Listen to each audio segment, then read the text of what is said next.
자, 오늘 로마서 9장에 있는 말씀처럼 남은 자에 대한 말씀을 묵상해 보려고 합니다. 본문 27절에 보면 이스라엘 자손의 수가 비록 바다의 모래 같을지라도 남은 자만 구원을 받으리니, 결국 남은 자에 대해서 구원받는다라는 표현으로 27절에 사용을 하고 있습니다. 하나님께서 이스라엘 백성들 선택하고 특별한 은혜를 주신 백성들이죠. 그러나 그 이스라엘 백성들이 하나님의 은혜를 받았음에도 불구하고 은혜의 삶을 제대로 누리지 못합니다. 왜? 하나님을 믿는 믿음에 살지 않기 때문에 그렇습니다. 우리가 여러분 예를 들어서 내게 필요한 자전거를 샀다. 내가 빨리 좀 다니려고 거금 10만 원을 들여서 자전거를 하나 샀다. 근데 자전거를 사가지고 생각을 해봅니다. 이게 자전거를 타려니까 다리가 아플 것 같아. 그래서 못하고, 또 때마침 오늘은 비가 와서 자전거 타면 불편하잖아요, 여러분. 그러니까 비가 오니까 오늘 안 타고, 그 다음 날은 또 타고 가려고 그랬더니 바람이 불어서 타기 싫고, 또 그다음에 바빠서 안 타고, 힘들어서 안 타고, 또 이런저런 많은 이유로 타지 않고 자전거를 그냥 세워두었습니다. 그럼 여러분, 그 자전거가 필요가 있나요, 없나요? 네. 10만 원이 아니라 1000만 원을 두고 사도 아무런 필요가 없는 겁니다, 여러분. 이스라엘 하나님의 은혜를 입고 하나님이 택한 백성이지만 하나님의 은혜를 입은 백성다운 삶을 살지 않으면 의미가 없는 것입니다. 여러분, 우리가 이름을 가지고 있는데 이름이 내가 쓸 때가 물론 서류를 작성하고 할 땐 내가 많이 쓰지만 이름 부를 때는 내가 내 이름을 부르는 것보다도 다른 사람이 내 이름을 많이 부르지요. 그래서 사용을 합니다. 그리고 이름은 나의 신분을 가르쳐서 나타내는 아주 중요한 것입니다. 그런데 그 이름을 지어놓고 사용 안 한다, 부르지도 않고 쓰지도 않고 아무 데도 사용하지 않으면 그것은 이름을 지으나 마나 똑같은 것입니다. 하나님 백성이 이스라엘 백성도 마찬가지로 뭐냐면 하나님을 위해서 일하고 믿음으로 살아야 그 믿음의 백성으로서의 가치가 있는 것이고 인정되는 겁니다. 우리가 제일 비싼 보석 금덩어리, 요즘 우리가 삶의 정황이 어수선하고 어지러울수록 금값이 오른다 그러지 않습니까? 어느 순간인가부터 여러분, 금이라는 비싼 존재를 우리가 접했을 때 금이 비싸고 귀한 거니까 그 금을 쓰지도 않고 사용도 안 하고 어디 금고 속에 딱 집어넣고 1000년이 지났다. 그럼 1000년 동안은 그 금은 아무런 의미가 없습니다. 물론 비싸기 때문에 여러분 쉽게 사용할 수 있는 건 아닐 겁니다. 그러나 그 비싼 가치만큼 사용되어져야 아름다운 가치가 인정이 되고 쓸모가 있는 것입니다.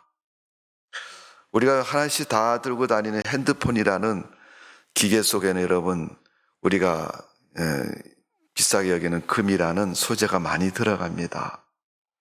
꼭 그 금을 사용해야 그 기계가 잘 작동할 수 있는 부분이라면 반드시 금을 써야 되는 겁니다. 금 대신 다른 걸 대체할 수도 있겠지만은 효율이 떨어지고 기능이 떨어져서 금보다 사용할 수 없는 거라면 제일 적절하고 가치 있는 금을 사용하는 것처럼 우리가 믿음의 삶 속에서도 보면 하나님이 이스라엘 백성을 어느 정도로 귀히 여기느냐, 꼭 사용되어야 할 필요에 그들을 쓰시기 위해서 사용하시는 그런 내용과 같은 존재로 하나님이 이스라엘을 생각하시고 쓰십니다. 그런 이스라엘이 이제 하나님 앞에서 쓸모없는 존재가 되었습니다. 왜? 믿음도 없고 사용되지도 않으니까 더 이상 하나님 앞에서 쓸모없는 그런 존재가 됩니다. 로마서에서 사도 바울은 이방인에게 복음을 증거하면서 그런 얘기를 합니다. 하나님의 택함을 받은 백성인 이스라엘이 이제 하나님 앞에 버림받았다. 그래서 하나님은 더 이상 이스라엘을 쓰지 않고 하나님을 따르는 백성을 쓰기로 했다. 그 사람이 이방인이든 이스라엘이든 상관하지 않고 하나님을 진정으로 믿는 그런 사람을 쓰시겠다 하는 겁니다. 근데 우리가 성경을 읽어보면 이 이스라엘만 그렇게 쓰신 게 아니라 구약 성경에도 보면 그렇게 쓰임받은 존재들이 참 많습니다. 하나님이 꼭 필요하셔서 쓰셨다. 그 쓰임받는 게 선하고 좋은 곳에 이왕 쓰임받는 것은 축복된 것입니다. 그러나 여러분, 선하지도 않고 또 좋은 일에도 사용되지 않으면 그건 별로 좋은 것이 아니죠. 그렇지 않습니까? 예를 들어서 빌라도 총독, 로마의 정치인입니다. 그는 예수를 십자가에 못 박는 것에 대한 결정권자입니다. 그는 하나님 앞에 쓰임받았지만은 십자가는 물론 하나님이 예비하시고 그리스도를 못 박기 위해서 준비된 그런 과정에 있습니다. 그러나 그 과정 속에서 빌라도 총독은 악한 것을 결정 내리는 도구로 사용되었습니다. 뿐만 아니라 예수를 파는 도구로 사용했던 제자였던 가룟 유다 같은 사람도 비록 제자라 할지라도 그는 하나님 앞에 쓰임받은 존재라고 말하기 참 어렵습니다. 가룟 유다가 예수님을 팔지 않으면 예수님이 죄인으로 넘겨지지 않을 거인데 팔게 되었으니까 주님의 뜻을 이루는 하나의 과정에서 쓰임받았지만 그는 아름답고 좋은 존재로 쓰임받기보다는 악하고 그릇된 모습으로 쓰임받은 것을 볼 수 있습니다. 지금까지 우리가 살아가는 인류의 역사 속에 보면 하나님의 거룩한 뜻과 놀라운 은혜 속에 어떤 모습으로 쓰임받느냐 하는 것은 대단히 중요합니다. 오늘 로마서 9장의 사도 바울이 이방인에게 복음을 증거하면서 이스라엘 역사 가운데서 하나님이 온전히 하나님의 뜻대로 행하는 자들을 쓰셨고 이와임은 성도들이 오늘 이스라엘 그 쓰셨던 믿음의 역사 가운데 있었던 사람들처럼 우리가 그런 존재로 쓰임받는 존재가 되기를 원하고 계십니다. 오늘 여러분 남은 자라고 표현되어 있는데 이스라엘 중에서도 남은 자만 구원받으리라. 그러면 이스라엘 중에서 구원받는 자가 어때요? 남은 자들이라는 거죠. 아마도 소수를 말하는 것이고 그 구원받은 자들은 축복된 자인 것을 분명히 말씀하고 있습니다. 특별히 여러분 구약 성경에 보면 엘리야라는 선지자 시대가 나옵니다. 북이스라엘의 선지자였고 또 그때의 왕은 아합이라는 왕이 나라를 통치할 때였고 그의 부인은 이세벨이라는 모압 여인이고 우상 숭배에 아주 기가 막힌 여인입니다. 그런 악한 영적인 시대를 하나님 말씀을 전하고 믿음의 전쟁을 했던 사람이 바로 엘리야라는 사람입니다. 이스라엘 자손이 주의 언약을 버리고 주의 단을 헐어버리고 우상 숭배에 빠져서 하나님을 섬기지 않으니까 하나님이 엘리야를 세우셔서 그 바알과 우상 숭배 선지자 850명을 칼로 죽이는 놀라운 사건이 벌어지는 것을 우리가 열왕기상 19장에서 볼 수가 있습니다. 그때 그 사건 어디서 일어난 사건이에요? 갈멜산이라는 곳에서 일어납니다. 갈멜산에서 이러한 사건이 일어나서 많은 사람을 죽였습니다. 그리고 남은 사람이 누구예요? 엘리야를 비롯해서 몇몇 사람이 남았지만 그 중에 대표적으로 남은 사람은 그 그릇된 선지자를 죽인 엘리야만 남아 있는 것을 볼 수가 있습니다. 그래서 열왕기상 19장 10절에 보면 이스라엘 자손이 주의 언약을 버리고 주의 단을 헐며 칼로 주의 선지자를 죽였음이며 오직 나만 남았거늘 저희가 내 생명을 찾아 취하려 하나이다. 이제 하나님 편에서 믿음으로 사는 사람 한 사람 남았는데 그냥 엘리야만 남은 거예요. 그러니까 저들이 그 숫자로 보나 뭘로 보나 이제 남은 한 사람인 엘리야만 죽이면 다 죽여버리고 이제 이 땅에는 하나님의 사람은 찾아볼 수 없는 그런 무법천지와 같은 땅이 되는 겁니다. 근데 이 광경 속에서 엘리야는 그 우상들의 선지자들과 싸웁니다. 그게 850대 1입니다. 하나님의 엘리야를 도우셔서 그들을 이기게 하셨고 승리케 해주신 것을 갈멜산에 불이 떨어지는 장면을 통해서 성경은 설명하고 있고 엘리야는 승리의 기쁨을 누리는 것을 볼 수가 있습니다. 열왕기상 19장 18절에 보면 바알에게 무릎 꿇지 아니한 입맞추지도 않은 사람이 7,000명이나 있다. 엘리야도 그 갈멜산에서 전쟁에서 싸우고 온 힘이 다 소진되어서 로뎀나무 밑에서 죽기를 구합니다. 하나님, 나 이제 더 이상 못 싸우겠어. 850년과 싸운 후에 그는 모든 힘이 다 소진돼 영적인 기력이 다 빠지고 육신적인 힘도 다 떨어져서 아무것도 할 수 없는 그런 멘붕과 같은 상태가 된 것입니다. 그런데 가만히 들려오는 소리가 뭐냐면 아합의 부인 이세벨이라는 이 여인이 사람들을 시켜갖고 엘리야를 잡아오라 그런 죽이려고. 자기들의 우상 숭배하는 그 지도자들을 대결시켜서 싸웠는데 졌거든요. 그러니까 마지막 방법으로 사람들도 군인들 동원해서 이제 저 엘리야를 마지막으로 죽이자. 그래서 열왕기상 19장에 보면 기진에서 소진해 있는 그 엘리야가 로뎀나무 밑에서 누워 있는데 하나님이 사자를 보내서 그를 깨우고 그를 피신시킵니다. 저 광야로 피난시켰는데 광야 지나는 동안 먹을 물도 없고 먹을 떡도 없고 마실 물도 없는 그 어려움 속에서 하나님은 새를 통해서 까마귀를 통해서 먹을 것을 공급해 주십니다. 그것을 먹고 엘리야가 기운을 차리고 호렙산에 가서 하나님 말씀을 받고 남주도와 북이스라엘 다시금 영적으로 새롭게 세우는 모습을 볼 수가 있습니다.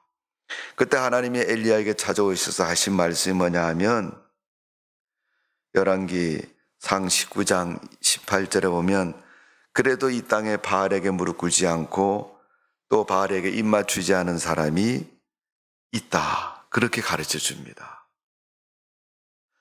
그 얘기가 이제 후에 나옵니다마는 하나님께서는 오바다를 통해서 아합의 밑에서 수종을 드는 그러한 공문 관리인 오바다가 내가 숨겨놓은 사람 100사람씩 숨겨놓고 그들에게 떡도 주고 물도 주고 장차 이 나라에 하나님의 능력이 회복되는 그 시기가 되면 그렇게 하겠다라고 숨겨놓고 식물을 먹을 것을 공급을 합니다.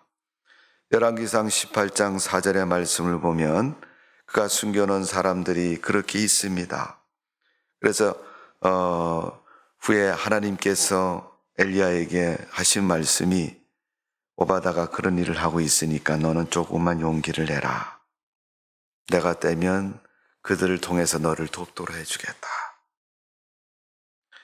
그래서 엘리야 시대에 보면 열왕기상 19장에 보면 엘리야가 그 고통과 아픔의 싸움 속에서도 마지막으로 그가 고백한 건 나만 남았다.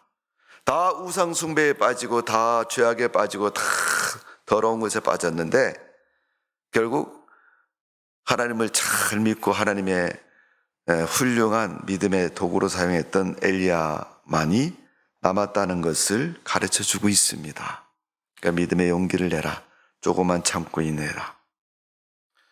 여러분 우리가 세상을 살다 보면 그럴 때 많지 않습니까? 야 이건 뭐 하는 것마다 잘 안 되고 또 뭘 하려고 그랬더니 이게 잘 될 것 같지도 않고 또 주변의 여건과 상황이 너무 나빠서 이거 뭔가를 하기도 어렵고 그래서 고통과 비참한 속에 빠질 때도 있고 자신감을 잃고 용기를 잃을 때도 참 많이 있습니다.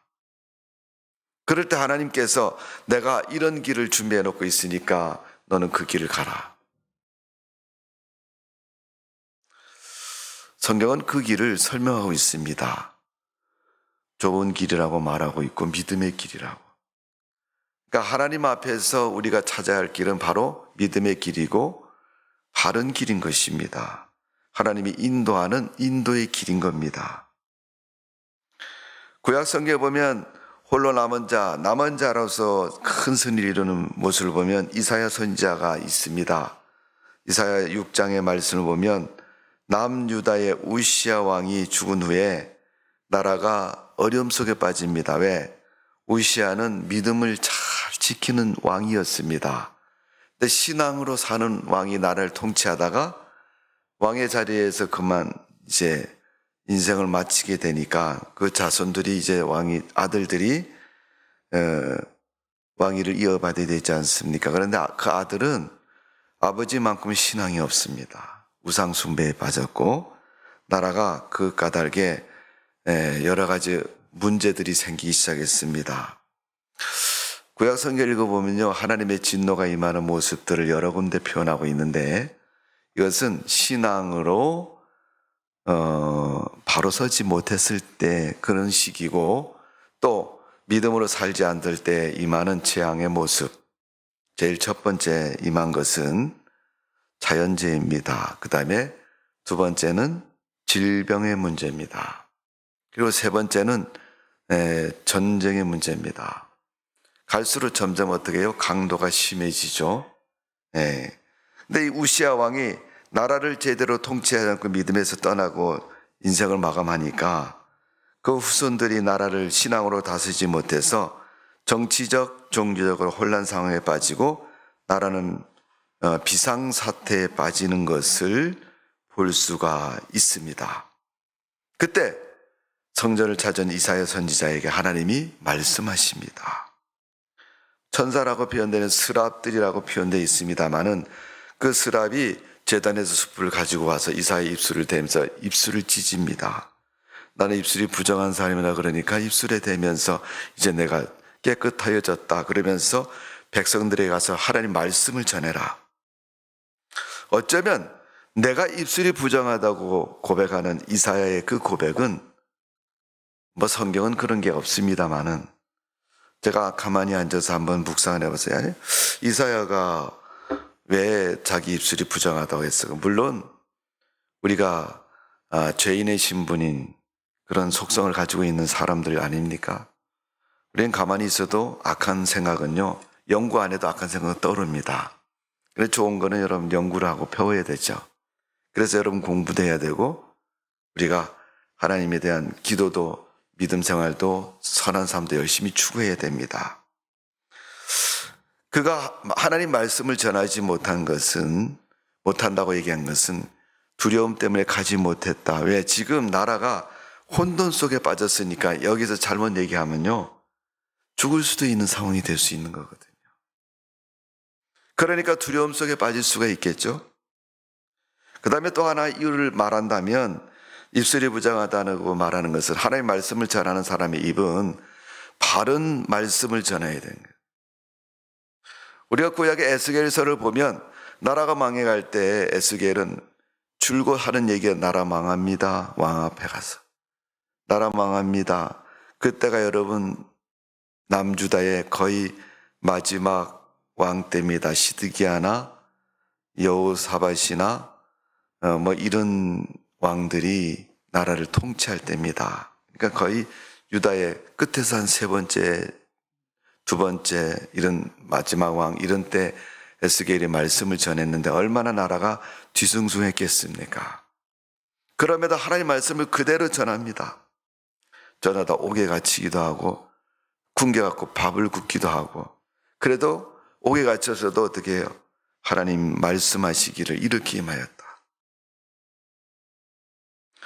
그때 이사야가 하나님 말씀을 전했는데 백성들이 너무 완악하고 절망적이고 낙심적인 그런 환경 때문에 말씀을 듣지 않습니다. 오히려 말씀 전하는 사람을 옥에 가두고 선한 사람, 믿음의 사람을 핍박을 가합니다. 오늘날도 여러분 우리가 열심을 다하면 그렇지 않습니까? 우리가 신앙생활 열심을 다하다 보면 그런 소리 듣지 않습니까? 야, 바빠 죽겠는데 뭐 수요일 날 교회 가느냐. 물론 우리가 여러분 할 일이 없어 교회 나온 건 아닙니다. 우리가 믿음 생활 잘 하려고 오늘 교회 나온 것이죠. 우리 전호 기원사님은 전철을 1시간 이상 타고 매주 매 예배 때마다 참석하세요. 그러니까 여러분 신앙생활 열심히 다 하는 사람이 정말 자랑스럽고 칭찬을 받아야 되고 존귀함을 인정받아야 되는데 오히려 사람들은 자꾸 핍박을 가하는 거죠. 여러분 신앙의 핍박은 뭐라 그래요? 알 수 없는 핍박이다. 이렇게 얘기하지 않습니까? 괜히 시기가 나는 것이고 괜히 여러분 옆에 있는 사람이 돈이 많으면 부자면 그 사람이 부자인 것이 여러분하고 여러분 기분 나쁜가요? 여러분 잘못됐나요? 아니죠. 그 사람이 먼 이유에 의해서 부자가 됐든 그가 돈이 많은 부자가 됐으면 그가 부자인 거죠. 근데 그와 나가 아무런 상관이 없고 뭐 관계가 없다 그래도 우리들은 그렇지 않습니까? 사람들은 괜히 옆에 사람이 부자로 살면 기분 나쁘다고 말하는 사람도 가끔 있습니다. 하나님 말씀 잘 듣고 순종하고 믿음으로 살면 야, 너 믿음 좋다. 나도 믿음이 좀 좋았으면 좋겠다. 나 좀 가르쳐 줄래? 이렇게 하면 참 좋은데 또 그랬더니 또 뭐 이렇게 하라 그랬더니 야, 그걸 지금 나보고 하라 그러느냐? 이렇게 하면서 거절하면 그냥 거절하면 되는 거지. 그걸 갖다가 꼭 내가 해야 되냐고 물어보고 그 어려운 걸 시키냐고 이렇게 말하면 물어보나 마나한 거예요, 여러분. 이사야가 하나님 말씀을 전했더니 백성들이 듣지 않고 오히려 이사야를 비롯해서 바른 소리 하는 사람들을 자꾸 핍박을 합니다. 그때 이사야가 이사야 6장 13절에 이런 말씀을 합니다. 밤나무 상수리 나무가 배임을 당하여도 그 그루터기는 남아있는 것 같이 거룩한 씨가 이 땅에 그루터기이니라. 아멘. 하나는 이 말씀을 전해요, 그들에게. 야, 나무 배 봐라. 그루터기 남아있다. 거기서 um이 나오고 이제 다시 자라게 될 것이다. 어쩌면 오늘 로마서 9장에 있는 27절의 말씀처럼 하나님이 이스라엘의 남은 자를 표현할 때 그런 존재라는 의미를 가르쳐서 말씀하고 있는 것입니다. 하나님께서 거룩한 씨를 남겨두어 새 이스라엘을 형성하실 것을 약속하셨다는 겁니다. 이방인에게 복음을 전하는 사도 바울에게 로마서에 있는 말씀은 하나님의 택함을 받지 않은 이방 민족들에게 복음을 증거합니다. 잘 믿어라. 믿어야지 구원받는다. 이게 로마서 주제 아닙니까? 근데 그 중에는 이방인만 있는 게 아니라 여러분 우리가 뭐 디아포라스라 그러죠. 초대기의 성도들의 성량을 말합니다. 예루살렘 교회가 핍박을 받고 교회 성도들이 각지에 흩어져서 그곳에서 복음을 전하고 교회가 생기는 게 이방인 교회들의 모습입니다. 그러니까 안디옥에도 생기고 또 루스드라에도 생기고 빌립보에도 생기고 에베소도 생기고 데살로니도 생기고 이렇게 교회들이 생긴 거예요.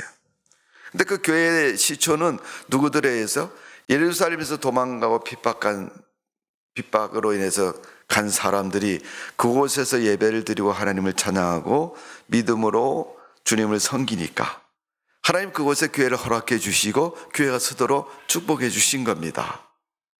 그러니까 그곳에 교회를 세웠는데 그 교회들이 이방인 교회고 하나님의 큰 사명을 감당하는 교회가 된 것입니다. 오늘 하나님께서 남은 자 그루터기 같이 배임을 당하고 핍박 속에서 그 핍박을 지난 후에 비록 눈에 보이는 신앙은 핍박 때문에 다 쪼그라들어서 어쩌면 몸으로 표현할 수 없는 그런 신앙인지 몰라요. 마음속으로만 생각하는 신앙일지도 몰라. 너무 삶의 상황이 너무 힘들고 척박스러우니까 내가 여기서 잘못했다가는 옥에 갇히기도 하고 또 돌에 맞아 죽기도 하고 큰일을 당할 것 같은 그런 엄청난 사건 앞에 서 있으니까 그들은 찬송을 불러도 마음속으로 불렀을 것이고 성경을 읽어도 소리내지 못하고 속으로 읽었을 것입니다. 여러분 유대인들이 예배 드릴 때 보면요, 하나님 히브리 말로 기록된 하나님의 말씀을 들고 등장을 해서 쫙 펴놓고 대중들이 그 말씀을 낭독을 합니다. 여호와께서 가라사대 이렇게 그 내용을 낭독을 해요. 하나님 말씀을 준엄한 마음으로 낭독을 해요, 여러분. 근데 이제 핍박 속에 있으면, 전쟁 속에 있으면 그렇게 할 수 없잖아요, 여러분. 네, 우리나라 일제 36년 또 한국 전쟁 때 여러분 교회 다니는 크리스찬들 얼마나 많이 죽었습니까? 근데 그 이유가 뭐예요? 예수 믿기 때문에. 예수 믿는다고 여러분 잡아다가 죽은 사람들 엄청나게 많습니다. 그런 환난 속에서도 신앙 지키고 순교를 각오하고 믿음을 지켰던 사람들이 하나님 앞에 인정받는 믿음으로 쓰임받는 성도가 된 것입니다. 오늘 로마서 9장에 사도 바울이 강조하고 있는 내용이 그것입니다. 너에게 환난과 핍박이 있느냐? 그래도 신앙생활, 신앙을 지키라는 거예요, 여러분. 그래서 그 신앙을 지키는 그들에게 하나님이 믿음이 되고 힘이 되어 주신다는 겁니다. 자, 오늘 보면 29절에 보면 로마서 9장 20절에 보면 또한 이사야가 미리 말한 바 만일 만군의 주께서 우리에게 씨를 남겨두지 아니하셨더라면 우리가 소돔과 같이 되고 고모라와 같으리로다. 여러분 소돔과 고모라가 어디 나와요? 창세기 나오죠. 아브라함 때 조카 롯이 좋은 땅을 선택해서 간 곳이 소돔과 고모라 성입니다. 그의 표현에 의하면 여호와의 동산처럼 에덴처럼 좋은 곳이었다 그랬어요. 먹을 거 많죠. 편안한 삶을 이룰 수 있죠. 왜?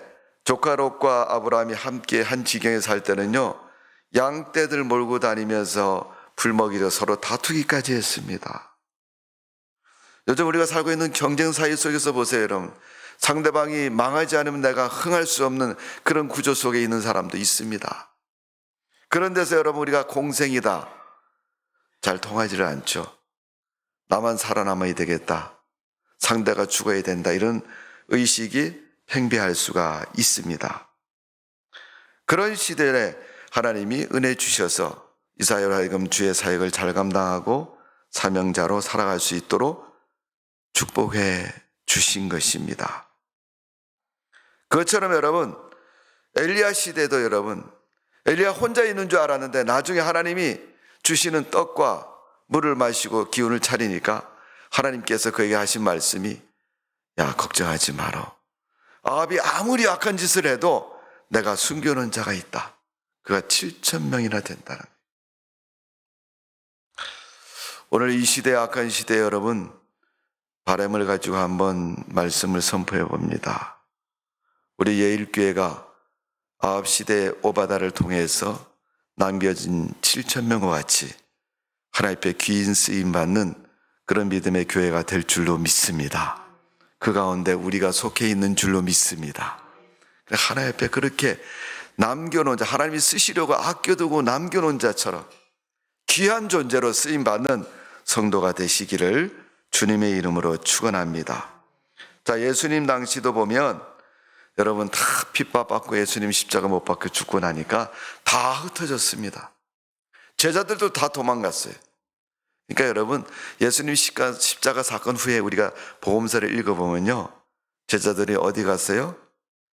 어부하던 사람은 어부하러 다시 갈릴리 바다로 갔고요. 마태 같은 사람은 세리였으니까 아마 쇠관을 다시 찾아갔을지 몰라요. 그래서 다 흩어졌죠. 왜? 살려고. 죽을 것 같은 그런 어려운 시대에 여러분 살기 위해서 흩어졌습니다. 그래도 여러분 예수님의 제자들 중에 몇몇 사람과 예수를 믿는 120명의 성도들이 마가의 다락방에 모여서 뜨겁게 기도했습니다. 왜? 예수님 명령 한번 마지막으로 지켜보자고. 그 기도하다가 우리 끌려가 나가서 죽으면 죽는다 이렇게 생각하고 모여서 기도했을 겁니다. 그런데 그 기도 가운데 있을 때 갑자기 하늘문이 열리고 하늘부터 급하고 강한 바람이 그 마가의 다락방 위에 임자였고 성도들 머리마다 성령이 임하였던 것입니다. 그러니까 그 120문도를 통해서 예루살렘 교회가 만들어졌고 성도들이 어떻게 해요? 그 은혜를 초대교회로 이어간 것을 볼 수가 있습니다. 그것처럼 여러분 우리가 남은 자로 살아가야 됩니다. 왜? 하나님이 남은 자를 쓰시기 때문에. 어쩌면 이 악한 시대에 로마 교회에 편지 보냈던 바울의 편지처럼 우리가 믿음으로 살아가면 남은 자가 되고 하나님이 그 남은 자를 통해서 마지막 때 큰 일을 감당하는 성도가 되게 주실 줄로 믿습니다. 오늘 여러분 우리가 살아가는 이 시대에 우리가 그런 믿음의 성도로 쓰임받는 축복된 성도가 되시기를 주님의 이름으로 축원합니다. 그래서 남아있는 성도들이 어떻게 사는 것이, 어떤 신앙으로 사는 것이 하나님이 쓰실 만한 이유가 되느냐, 그 몇 가지 이유를 보면 첫 번째로 절대로 썩어서는 안 된다 하는 거예요. 썩었다는 것은 뭡니까? 부패한 세상에 영향을 받아서 같이 동화되지 말아야 된다, 이런 얘기예요. 우리나라 속담에 보면 호랑이한테 물려가도 뭐만 차리면요? 정신만 차리면 산다는 거예요. 정신만 바짝 차리면 호랑이한테 물려가도 어떻게 해요? 죽지 않고 살 수가 있다는 거예요. 오늘 본문에 바울이 말한 걸 보면 이사야 선지자가 말한 걸 보면 상수리 나무가 배임을 당해도 그루터기가 남아있다. 줄기가 배임을 당했다 할지라도 그 그루터기가 원래의 생명을 보존하고 있고 그 그루터기가 어떻게 해요? 멸종 위기에서 새로운 나무를 키워갈 수 있다는 거예요. 이 그루터기는 남아있는 성도를 말하는 것이고 그 성도 속에 뭐가 있어요? 예수 그리스도의 복음이 있고 십자가의 생명이 있는 겁니다. 그러니까 따뜻하고 좋은 날이 오면 그루터기에서 um이 나고 자라게 되는 겁니다.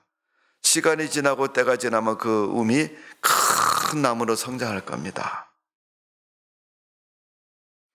여러분, 현대는 변화무쌍한 시대이고 과학도 지식도 어떤 법도 제도도 인간의 마음 어느 하나도 변하지 않는 것이 없습니다.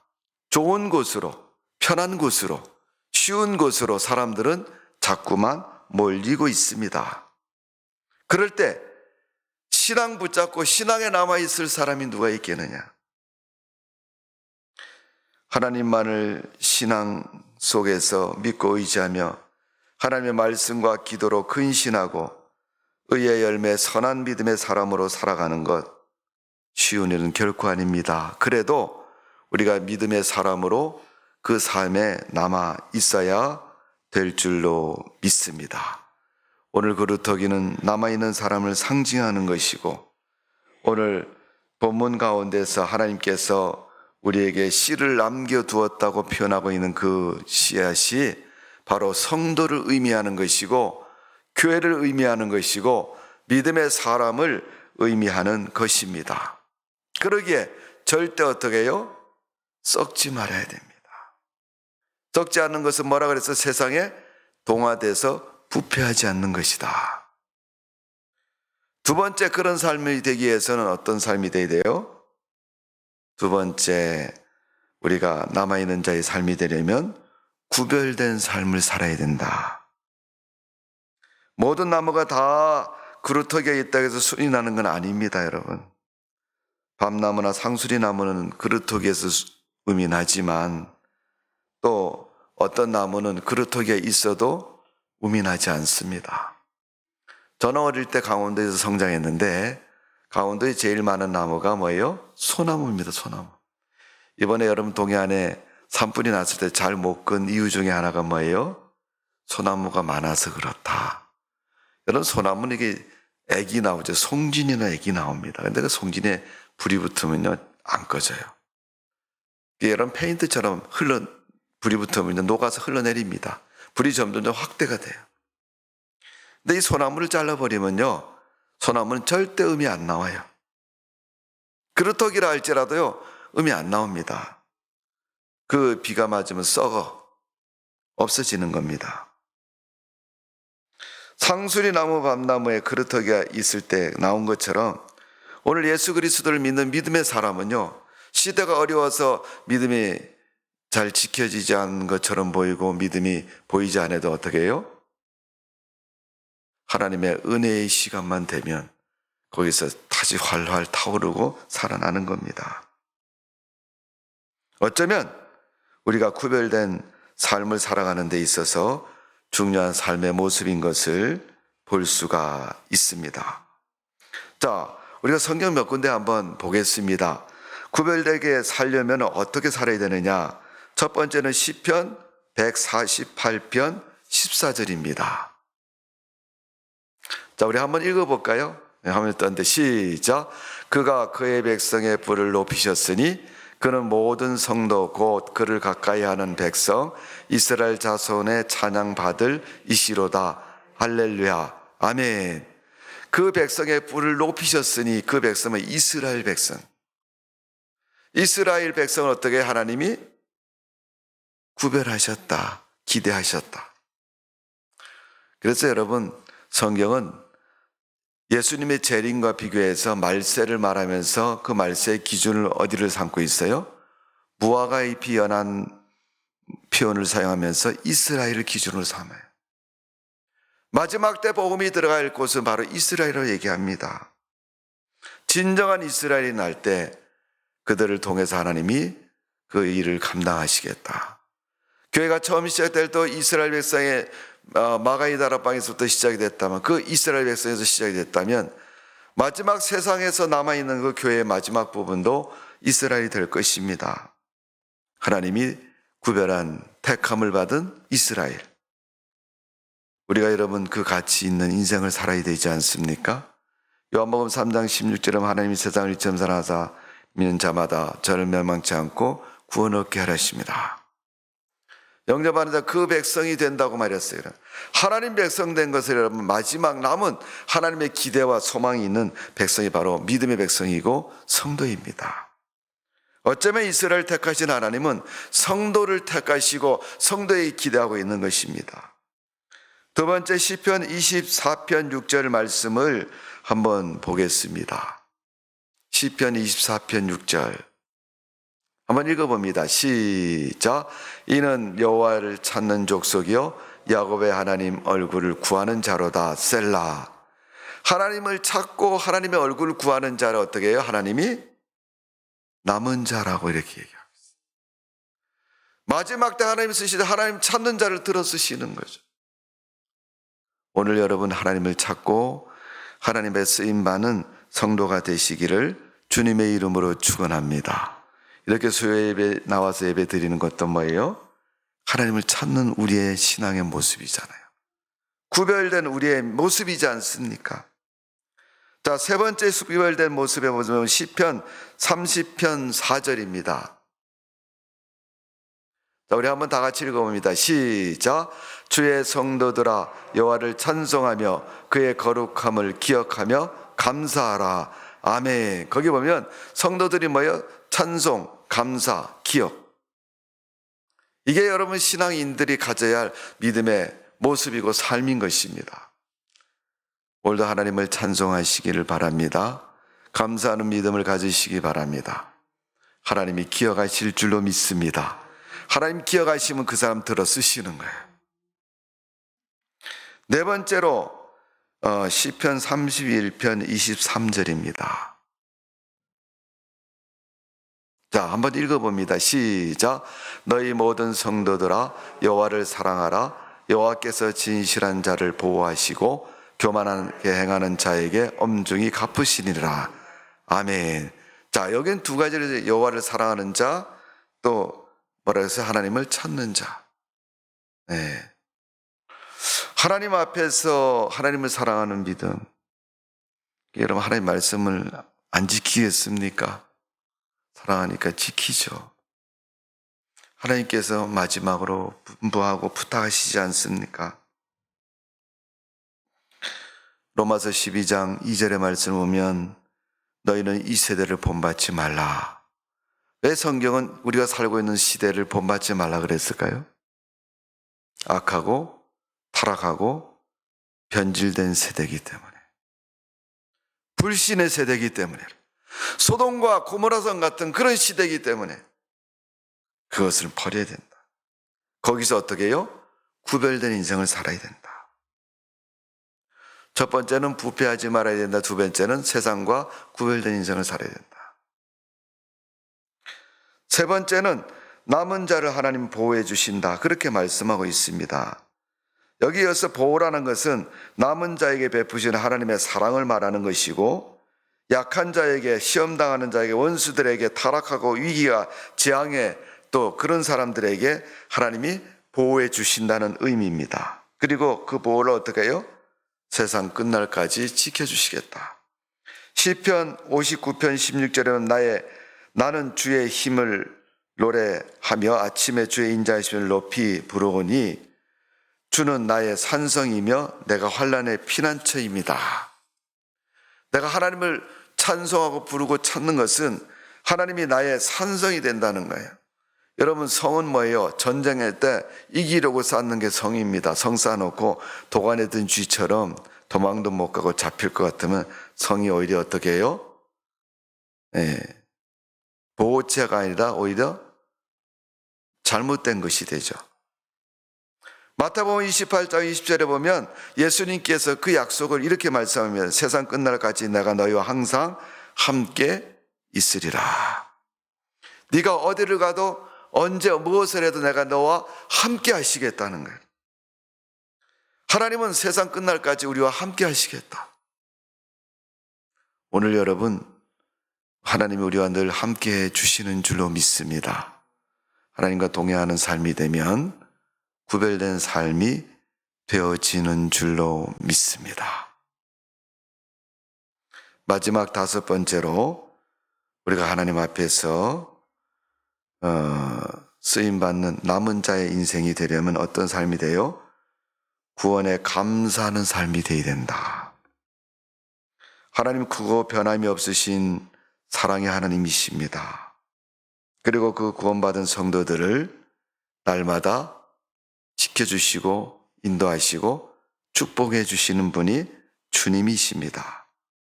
그러기에 하나님께서는 그 남은 자를 마지막까지 기억하시고 또 마지막까지 그를 들어쓰시는 분이 하나님이십니다.